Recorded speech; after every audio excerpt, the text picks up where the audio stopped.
নমস্কাৰ বন্ধু বান্ধৱীসকল Assamese cooking চেনেলটোলৈ স্বাগতম জনাই এটি চাটনি ৰেচিপি লৈ আহিছোঁ। আজি চাটনি ৰেচিপিটোত আছে পুদিনা, টেঙেচি শাক আৰু ধনিয়া পাত।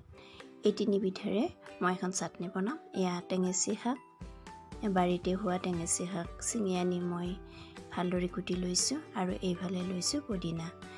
এইখিনি লগ কৰি চাটনিখন বনাই ল'ম। এতিয়া এইখিনি মই ভালদৰে ধুই ল'ম আৰু এইফালে মই আদা, নহৰু, জলকীয়া ৰেডি কৰি লৈছোঁ।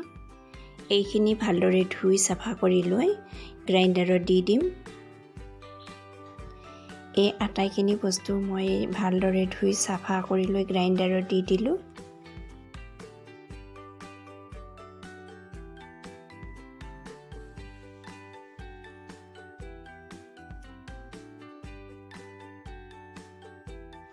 লগতে নিমখখিনি দিলোঁ আৰু অকণমান পানী দিলোঁ।